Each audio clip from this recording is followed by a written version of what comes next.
شعيب هو ساحر سوداني الجنسية، كان مشهور جدا في فترة التسعينيات وقدر يحقق فلوس كتير جدا بسبب السحر لحد ما ارتكب أبشع جريمة حصلت في السودان في الوقت ده. صلوا على النبي. تعالوا نعرف القصة بس بعد الانترو.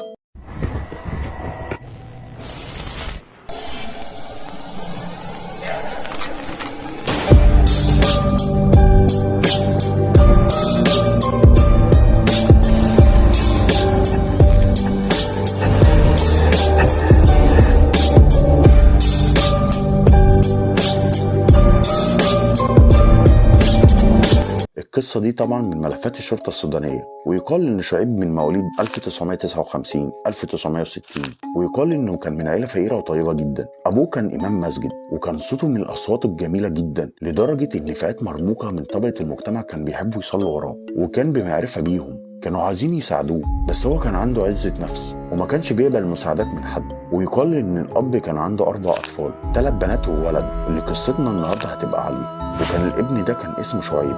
المهم ان رجال الاعمال دول حاولوا يساعدوا الاب، فحبوا يخدموا الاب في ابنه انه يدخلوه مدرسه خاصه ويكفلوا مصاريفه. ومن هنا كانت نقطه التغير الاولى عند شعيب، الخير للشر، لانه شعيب لما دخل المدرسه حس بفرق كبير بينه وبين بقيه الطلاب التانيه اللي كانت كلها من اسر كبيره في المجتمع. حسوا كانه من طينه وهم من طينه تانيه عشان ابتدوا يتنمروا عليه بسبب لبسه، وكان بيعاملوه كانه واحد من الخدم. ومن هنا ابتدى صراع نفسي وابتدت نفسيته تتدمر بسبب التنمرات اللي كان بيعيشها في الوقت ده. وعلى فكرة شعيب كان ذكي جدا من صغره لدرجة انه فكر وقال ازاي اتغلب عليهم وما اخليش حد يتنمر عليا تاني. يقال انه بقى ينزل يلعب ملاكمة، بقى ينزل يتدرب في جيم عشان يعرف يدافع عن نفسه، ووصل لدرجة ان اي حد يتنمر عليه بقى يمسكه يضربه عشان يبطل يتنمر عليه. وعلى فكرة الكلام ده وهو في سن لا يتعدى 13 14 سنة، لدرجة انهم بقى يخافوا منه وبطلوا يتنمروا عليه. وفي طلاب في الوقت ده بقت عاوزة تقرب منه اكتر وتصاحبه عشان يدافع عنهم من طلاب تانية كان بيقللوا منهم وكانوا ممكن يضربوهم، فكانوا بيحاولوا يقربوا له ويصاحبوه عشان يدافع عنهم، او بمعنى صح يبقى زي البودي جارد بتاعهم، مقابل انهم يدوا فلوس او يطلب منهم طلبات وهم ينفذوها. فضل على الحال ده لحد ما دخل المرحله الثانويه، وهنا بقى كانت نقطه التغيير الثانيه عند شعيب، ودي كانت الاخطر والافظع. وخلي بالك انا قلت لك نقطه التغيير الاولى عند شعيب من بدايه ما دخل المدرسه الخاصه وابتدى التنمر عليه، فحب يعمل كيان لنفسه بس اتعكس عليه. المهم ان شعيب في فتره الثانويه حصل له موقف غير حياته 360 درجه، موقف كان بمثابه بدايه النهايه لشعيب، موقف حوله من شخص عادي لساحر رعب السودان كلها. وفي يوم من الايام كان بيتفرج على فيلم بيحكي عن السحر والجن، فجي في دماغه فكره وقال طيب انا ليه ما اشتغلش في السحر والجن والسحر الاسود. ابتدى ياخد منعطف خطير جدا غير حياته كلها، راح جاب كتب عن السحر وتحضير الجن والايهام والوهم، لان 90% من المواضيع دي بتعتمد على الوهم والنصب على الناس، وابتدى يقرا فيهم وفهمهم جدا لدرجه انه ابتدى يطبقها على زمايله في المدرسه. بقى يدخل لكل واحد من نقطه ضعفه، مثلا لو الواحد عنده مشكله في حاجه معينه يقول له انا حاسس انك معمول لك عمل، وبقى يوهمهم انهم فيهم حاجه، بقى يزرع فيهم الوهم لدرجه اللي يوهمه يروح للبيت ويحكي لمامته، عشان الامهات بالذات او الستات عموما موهومين دايما بفكره الحسد والسحر. طبعا هم مذكورين في القران ومحدش يقدر يضر انسان الا باذن من ربنا، بس للاسف كانوا بيلجأوا للسحره والدجالين وبياعين الوهم بدل ما يلجأوا لربنا اللي بايده كل شيء، هو اللي بايده اذن الضرر واذن النفع، واللجوء الى الله يمنع الضرر من اي شيء ويحفظنا من اي شيء. ومن هنا الاهل بقت تسال مين اللي شاف كده فيه، يقول لهم شعيب، فيقولوا له طب ما تجيبوا البيت، ويروح شعيب فعلا البيت ويدخل يعمل حركات ويقول كلام ويقول لهم انا حطيت حجاب هنا وعملت حاجه هنا. وابتدى شعيب صوته يكبر وابتدى يوسع ثقافته ويعرف ازاي يسيطر على الضحايا اللي بتلجأ له. وعلى فكره شعيب على قد انه كان ذكي جدا، لا وكمان كان متفوق جدا في دراسته لدرجه انه دخل كليه الطب عشان يبقى ساتر يخفي وراه اللي بيعمله، بمعنى انه فكر ان لما يدخل كليه الطب لا انا كده انسان مثقف ودكتور ومش محتاج فلوس. والفتره دي كان بيعمل فيها الحاجات دي من غير مقابل مادي، وكان كل اللي يجي يديله فلوس يقول له لا لا مش باخد فلوس، انا بعمل الحاجه دي لله. بس طبعا هو ما كانش بيعمل كده في الحقيقه. هو فعلا لما حد يجي يديله فلوس يقول له مش هاخد فلوس، بس الحاجه اللي انت طالبها دي عشان تتم وتحصل طلع حاجه لله. ويقول للضحيه ان مثلا في فلانه في القريه الفلانيه ناس غلابه ومحتاجين مساعده، فراح لهم مساعدهم.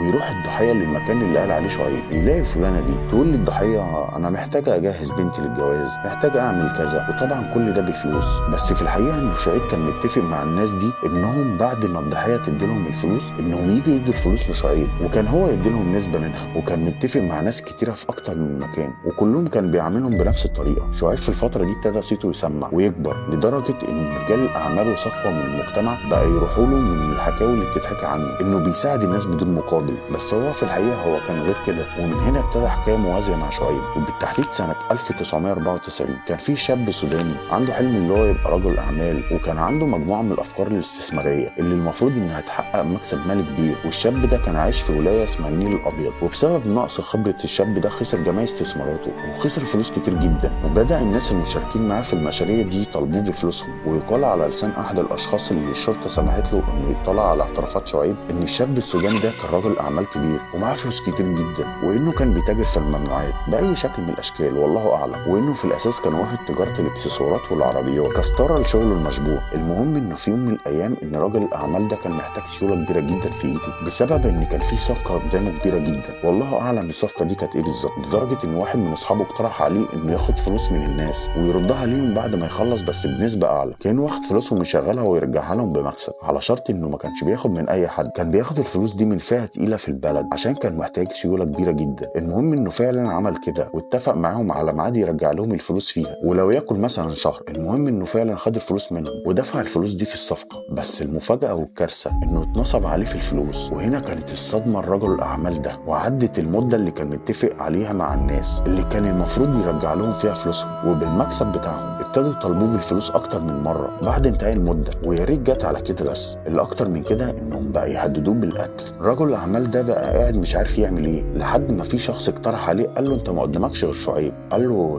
شعيب مين؟ قال له ده ساحر كبير جدا ومعروف، وده اللي ممكن يرجع لك الفلوس بتاعتك. وهو ما كانش عنده حل ساعتها الا انه يتجه لعالم السحر، وقرر الشاب ده انه يروح لشعيب. المهم راح لشعيب وحكى له القصه كلها واللي حصل معاه. شعيب بما انه ذكي جدا وبيعرف يستغل الضحايا اللي بتجيله، راح رد عليه شعيب وقال له بس كده، دي الحكايه سهله جدا وفلوسك هترجع لك. الشاب فرح وقال له طيب ازاي؟ قال له هعمل لك سحر اسمه سحر الكسره. الشاب استغرب وقال له يعني ايه؟ قال له يعني مثلا لو اديتني 1000 هخليهم لك 2000. فالراجل وافق. شعيب قال له انه هيحط الفلوس دي اللي هم مثلا 1000 تحت السرير في صندوق، والصندوق ده هيبقى عليه تعويذه، وبعد 3 ايام هتيجي هتلاقيهم 2000. والكلام ده طبعا كان في بيت شعيب. المهم ان الشاب ده فعلا عمل كده وخد بعضه ومشي، وبعد 3 ايام راح لشعيب عشان يتفاجئ وهو بيفتح الصندوق لقى الفلوس بقت الضعف. ومن هنا شعيب بقى يجيب رجله اكتر واكتر، بدل ما كان بيحط 1000 بقى يحط 10000 وهكذا، عمال يكبر المبلغ مره في مره. والشاب لقى ان الفلوس بقت تكتر اكتر واكتر، وفلوس كتير جدا بقت جايه له من ناحيه شعيب. وخلي بالك ان كل ده شعيب اللي قاصد يعمله عشان يجر المبلغ اكبر، لدرجه ان الشاب بقى واثق جدا في اللي بيعمله شعيب. ومن هنا بقى الشاب طلب من شعيب طلب، قال له طب انا معايا مبلغ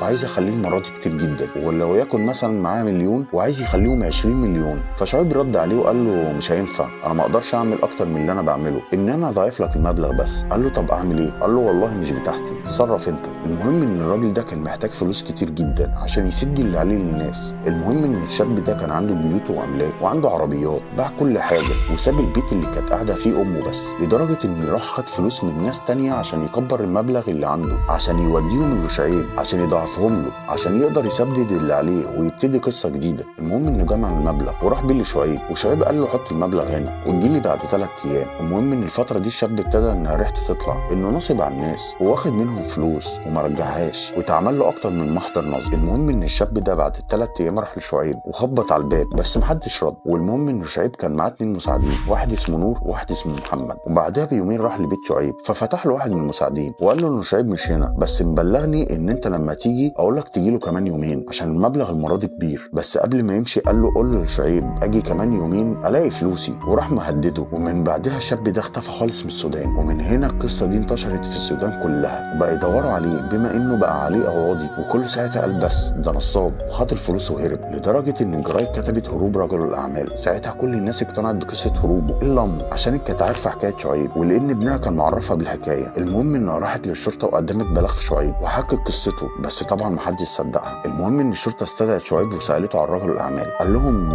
مين ده؟ معلش عشان انا في ناس كتير ورجال اعمال بيجولي فممكن ما كنتش فاكره، وبعدين هاتولي اي حد من اللي كان بيجولي يقول ان انا كنت باخد منه فلوس. انا عمري ما خدت فلوس من حد عشان انا مش محتاج، انا راجل دكتور وعندي شغلي وعيادتي، وانا بعمل الموضوع ده بدون مقابل. وطبعا عيادته دي كانت ما هي الا مجرد ستاره للنصب اللي كان بيعمله. طبعا ساعتها اخذت سبيل الشرطه عشان ما كانش في حاجه تدينه، بس الام كانت واثقه ان شعيب هو اللي ورا اختفاء ابنها. وكان في ضابط شرطه كان شاب حديث التخرج. ساعتها الضابط راح لوكيل النيابه وقال له انا حاسس انه شعيب فعلا ممكن يكون ورا اختفاء الشاب ده، واقنع وكيل النيابه ساعتها. وكيل النيابه رد عليه ساعتها قال له طب خلاص راقب شعيب وطلع اذن بمراقبه شعيب وخليك ورايا يمكن توصل لحاجه. المهم الضابط ده فضل يراقب بيت شعيب لحد ما لقى نور اللي هو المساعد بتاع شعيب طالع من عنده. فضل ماشي وراه لحد ما مسكه وقبض عليه وحبسه. فضل سايبه محبوس يوم 2 3 لحد ما طلعه من الحبس عشان يستجوبه، وكان طبعا بالاتفاق مع وكيل النيابه. المهم لما دخل وكيل النيابه قال له ان انت متهم بقتل رجل الاعمال واننا لقينا جثته، وعلى فكره شعيب في الاوضه اللي جنبك واعترف عليك وقال لي ان نور هو اللي قتله، وبما انه شعيب اعترف عليك هيتم اخلاء سبيل وانت اللي متورط في القضيه. طبعا الضابط كان ذكي جدا انه حبسه 3 ايام عشان يقدروا يستجوبوا نور على اساس ان في 3 ايام دولت انهم قبضوا على شعيب واعترف. بس هو ما عملش كده، مجرد ذكاء من الضابط، عشان الضابط لو كان استجوب نور اول ما قبض عليه كان هيعرف ان الضابط بيكذب وهينكر، لان الضابط قبض عليه وهو كان لسه طالع اصلا من عند شعيب. المهم ان نور ساعتها قال له وكيل النيابه لا مش انا، ده شعيب هو اللي عمل كده، وفضل يقر بكل حاجه وكل اللي كان بيتعامل معاهم.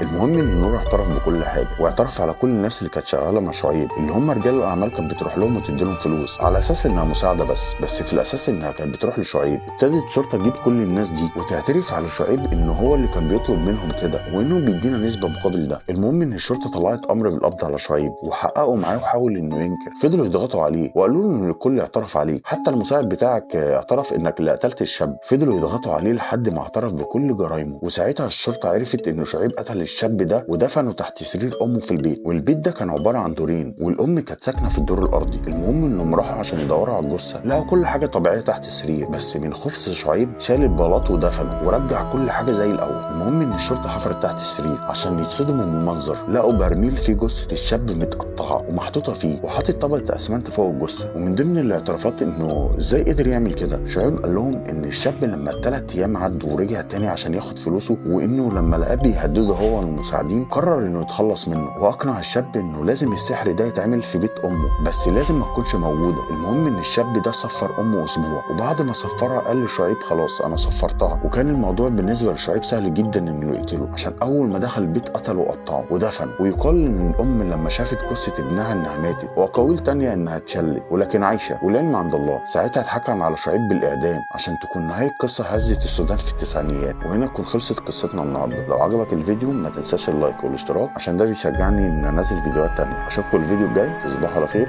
سلام.